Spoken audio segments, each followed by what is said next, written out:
First heart attack మాకు అర్థం కాలేదు. అంటే పేషెంట్‌కి మొత్తం యాంజియోగ్రామ్ చేసి చూస్తే మెయిన్ రక్తనాళం మొత్తం క్లాట్ ఉంది.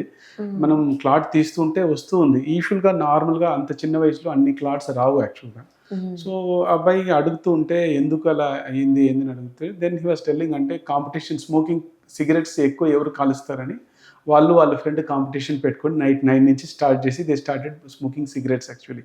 ఈ అబ్బాయికి around 1:00 he had a chest pain and he came to hospital అప్పుడు. సో, ఆ విషయం అంటే పేరెంట్స్‌కి తెలియదు. అంటే పేరెంట్స్‌కి అంతే. చెప్పొద్దు సార్ అంటారు. మనం we cannot reveal everything to them. But hmm. Ultimately చూసే వాళ్ళకి ఒక చిన్న వయసు వాళ్ళకి హార్ట్ అటాక్ సడెన్‌గా ఎందుకొచ్చింది? ఏదో విషయం అనుకుంటారు కానీ మెజారిటీ వాళ్ళకి ఏదో ఒక రీజన్ ఉంటుంది. ఆ అబ్బాయి యాక్చువల్‌గా హార్ట్ పంపింగ్ తగ్గిపోయి తర్వాత he recovered he survived but he had a major damage to the heart యాక్చువల్‌గా. ఇది మెయిన్‌లీ బికాస్ ఆఫ్ స్మోకింగ్.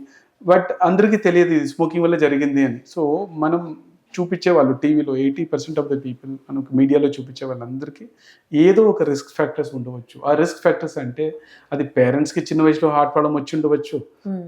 ఆ పర్టిక్యులర్ పర్సన్ స్మోకింగ్ చేసి ఉండవచ్చు. వాళ్ళకి షుగరు, బీపీ, కొలెస్ట్రాల్ ఉండిండవచ్చు. వాళ్ళకి తెలియకపోవచ్చు. వాళ్ళు ఓవర్ వెయిట్ ఉండవచ్చు. So many factors play a role. ఒకటని కాదు. అదన్నీ డీటెయిల్‌గా చూస్తే 90% ఆఫ్ ద కేసెస్‌కి హార్ట్ అటాక్ రావడానికి ఏదో ఒక వన్ ఆఫ్ ద రీజన్స్ నేను చెప్పినది ఉంటుంది.